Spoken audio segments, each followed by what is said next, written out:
Washington has long maintained that Huawei is a national security threat. It says the company is a risk because China could use its equipment to spy on citizens. Huawei has repeatedly denied those accusations. Under Donald Trump's presidency, the U.S. has sought to convince countries to ban Huawei outright from next-generation mobile networks known as 5G. But success has been limited. Last month, the UK, one of America's closest allies, said Huawei could play a limited role in its 5G rollout. The problem is the US can't offer an alternative, and it doesn't have any coherent policy around 5G.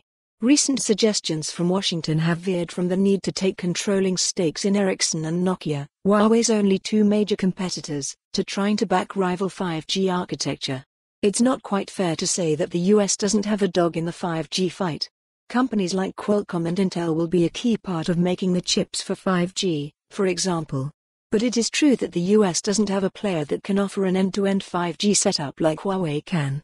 Any attempt to try to start a Huawei rival in 5G is just too late. Telecommunications companies, particularly in Europe, are still working out the business case for 5G, a massive network upgrade that won't be cheap. One of the advantages that Huawei has reportedly had is on cost, which experts have said comes from Chinese state help. Reports of Chinese banks offering favorable financing deals for Huawei have also been used to back up this claim. On top of this, Huawei holds key patents for 5G and has been one of the biggest players in helping to set the so-called technical standards over the past decade. That means it will play a huge role in how 5G looks across the world moving forward, whether Washington likes it or not. In light of this, the US options are limited when it comes to competing with Huawei and getting countries not to use the Chinese firm's gear. Its best bet right now is likely to earmark a lot of money that can be used to bring together companies that already exist, some of which won't be American, and then offer nations a package that can compete with Huawei.